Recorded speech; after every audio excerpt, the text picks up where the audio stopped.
Hey guys, Steve Welch here with Beeman Toyota in Nashville.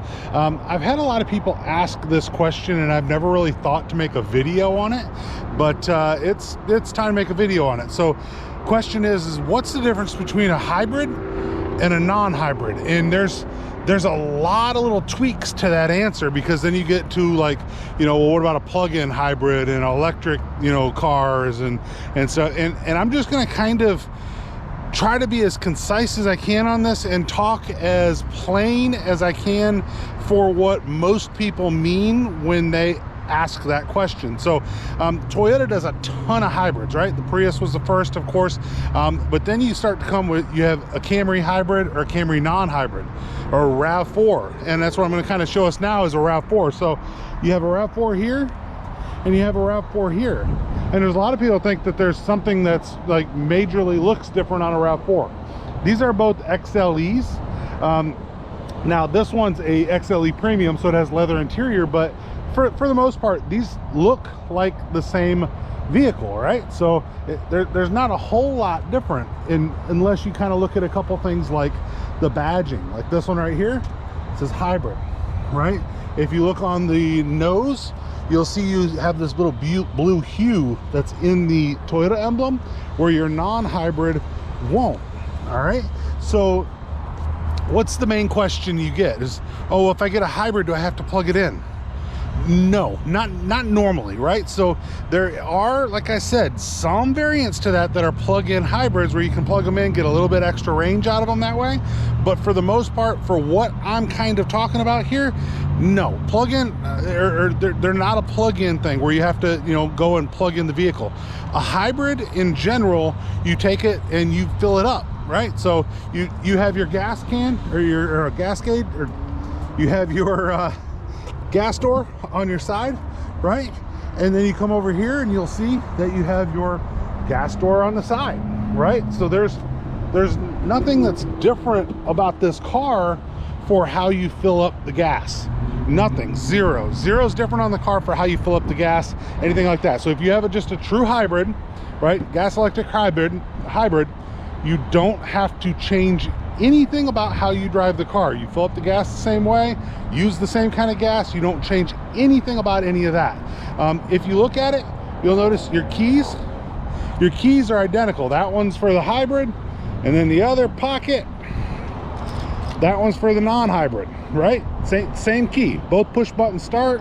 Now the differences come into how you drive it somewhat, and some of the gauging's different, and then obviously your powertrain's different, right? So what's the difference when it comes to all of that? Let's take a look.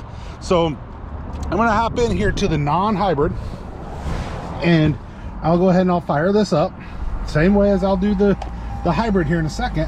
But what you're gonna notice, you have a tachometer here, then you have your speedometer here, and just, you know, normal stuff in the center here, right? Your other little MID gauge, you know, just normal, right? So that's just pretty much what you'd expect, right? You take a look on the inside, you can see the inside, all that, you know, it's normal what you'd expect to see in a vehicle.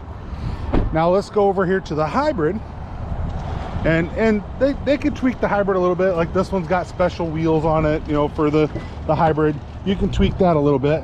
The interior, this one's also a premium, so it's got the leather interior as well.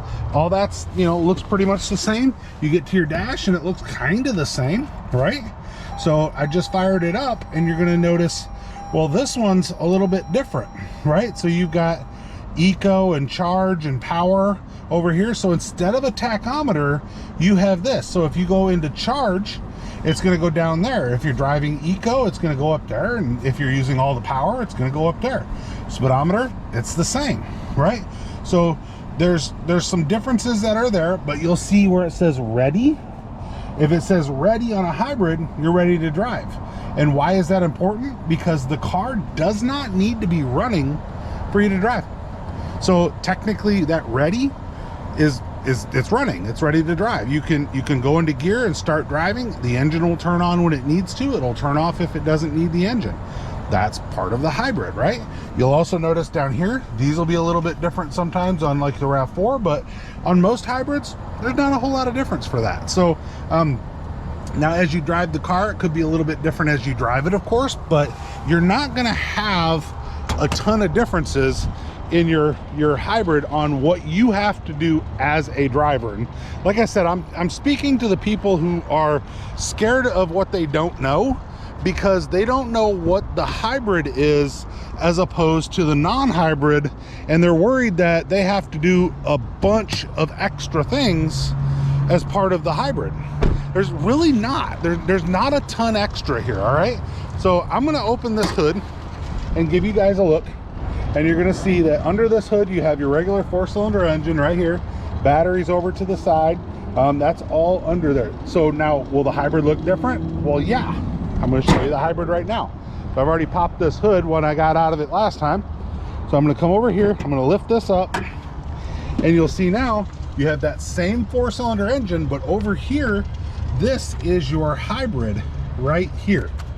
So you can see the power cable, it's always in orange on the Toyota. It's coming off there, it's attached to the engine, and that is your hybrid side of your engine. So they combine together. So, you know, it's not that crazy different, right? It's got an extra little motor that attaches to the engine and kind of goes there, right? So and we're right next to the airport, by the way, and we're about to have a friend, looks like JetBlue, flying over here.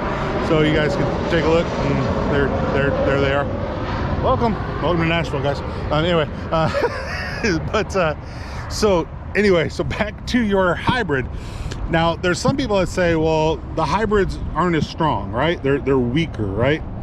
And it's actually the opposite is true in most cases. So there are some cases that they kind of dumb it down a little bit, don't get me wrong, or you have a 6-cylinder version in the non-hybrid and a 4-cylinder version in the hybrid, and you got a little less horsepower. That, in some cases, there are some vehicles that do that. In the RAV4, just to kind of give you an idea, this RAV4 over here, that's a non-hybrid, actually has 203 horsepower. This one that's a hybrid actually has 219 horsepower. So it actually has more horsepower. So, and you can feel that a little bit when you drive, but somebody says I can feel the difference in 16 horsepower. That's probably not being right. But I mean, you know, you're 0 to 60 times better, stuff like that in the hybrid. Okay. Now you have other people say, yeah, but the hybrid's got more stuff that can go wrong. Nah, not really. So you have a battery, yes, in the hybrid. And if you notice, there was no battery up front in this one. When I opened that hood, the battery is actually in the back of this car for your regular 12-volt battery, but it also has a battery that is under the back seat, which is not the one that you would use to actually start the car. It's actually the one that you use to drive the car. So if you look here, you'll see this is solid. On the opposite side, there's actually a vent for this. So that's part of how that particular system cools itself, which is right underneath here, and you can see that vent right there. So that's actually how that cools it. And if you go over to the other one, it will look a little bit different in the back seat. And we got Southwest coming in here too. They want to make a cameo, so it's all right. I cleared it, so they're good. Yeah, there they go. So anyway, if you look at the non-hybrid, you see the seat material comes down here a little bit further. It's a little bit different look, right? So that's your not hybrid, right? So like I said, you're talking about, oh, so obviously the battery and stuff like that, there's more more things to go wrong. There's really not, all right? So, you know, or you think that you have like more maintenance. Well, I'm going to tell you, Toyota alone, they warranty on like the new cars. The batteries are warranted for 10 years or 150,000 miles. The hybrid components are warranted for 8 years or 100,000 miles. If there's something that's going to go wrong, you're going to know it pretty quick, right? So that's just something to notice. But what about some other components that actually change? So in your non-hybrid, your average brake life on your front brakes are about 60,000 miles, right? Your average rear brakes last about 100,000 if you're an average driver, something like that. Hybrid lasts longer. Your front brakes on a hybrid, if you just drive it regular, right? You're not doing anything Supermanish, right? You just drive it regular. You're going to get about 100,000 miles on your front brakes and about 150 on your back, usually, right? That's just the hybrids tend to do that. So can it be less if you drive a little bit crazy? Sure. You know, can it be less if you ride your brakes? Sure. But you have a kinetic braking system on your hybrid. So what does your hybrid do for kinetic braking? Very cool. So you come off the gas, it's going to actually start to grab back some of the energy that you already expelled by the fuel that you put out. Your gas version can't do that. But so as you come to a stop, the initial part of your brake, you're actually putting a load on the motors that are on the wheel. So that load is actually going to be what slows you down as part of the kinetic braking system. It will attach that brake pad after some point, of course, once it needs it, but that's one of the ways that, if you're just kind of lightly slowing down as you go, the chances of your brake pads are not even touching the rotors. It's actually the engine that's slowing you down more or less. It's kind of like an engine braking system, but it's actually the motors that are on the wheels. So now here's the other thing, your all-wheel drive systems are wired, they're a wired connection. So there's not a drive shaft that goes from the front to the back, which is something else that can, have an issue. There's not a transfer case, things like that bring it to the back in most hybrid systems. In the other system where you have an all-wheel drive vehicle, you have to have that shaft, that transfer case, things like that, adds weight to the vehicle, stuff like that, of course. Obviously you're adding weight with the battery. We'll call it a trade-off between the two, or very close. But my point in all of this, and my point in kind of just showing you this, and I'm not trying to overwhelm you with information, I'm trying to just kind of give you an idea of where it's at, is that this vehicle and this vehicle are really not that different, right? So they're not crazy different on the vehicle itself. They're not something that is to be afraid of. You drive it normal, and you don't have to do anything weird. Now, there are some people that hyper mile and they try to get every little mile out of every car that they can. I understand all that too, but it's not something that is a crazy thing, that you've got to, you have to have this special thing you do to drive this car. You have to do a special way to do it. You have to spend extra time filling up. It's the same size gas tank. It's the same size engine, same size car. You don't know the difference in the hybrid other than the fact you get better gas mileage and usually a little bit more horsepower. You don't know the difference that you're driving a hybrid in most cases. Like I said, you could have a plug-in hybrid, you could have an electric car, there's all these different things. But when it comes to a hybrid, it's no different for the driver that drives a car when you're driving a regular hybrid. And you can see that Venza right there, that's a hybrid as well. So if you start looking at what's a hybrid, that's a hybrid that's here, right? So let's look at a Highlander, right? And like I said, you don't notice the difference. Now, if you look at a Prius, yeah, Prius that's a hybrid, that's gonna be different. But the white Highlander on the right, that's a hybrid. The one on the left, that's not a hybrid. What's the difference? One's a hybrid, one's not. That's it. So you're going to save, on that, you'll save like 8 miles a gallon, right? On the hybrid and the RAV4, you'll save like 5 miles a gallon, give or take, right? The Venzas, they're mid-30s on your fuel economy. The old Venzas were a 6-cylinder. So, I mean, that obviously is a whole lot different because you were in the low 20s. So basically speaking, you're going to get more horsepower, usually. You're going to get better fuel economy, mostly, right? You're going to get a better 0 to 60 time, less components that can actually break down. You're going to have, longevity's a little bit better on them. And, if you get a Toyota, you're going to have a better warranty on the hybrid components than most other components, just because they know that they're good, right?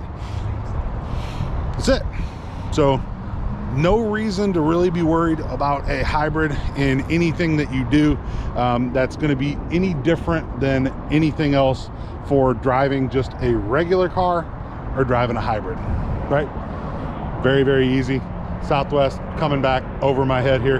But if you're looking for a car and you're in the Nashville area, definitely reach out to me. If you're on that plane, then welcome, of course. But not a whole lot different when it comes to a hybrid or a non-hybrid. And you guys tell me what you guys think, but I'm not wrong. But I'm gonna go and park this one. I'm gonna go home for the day.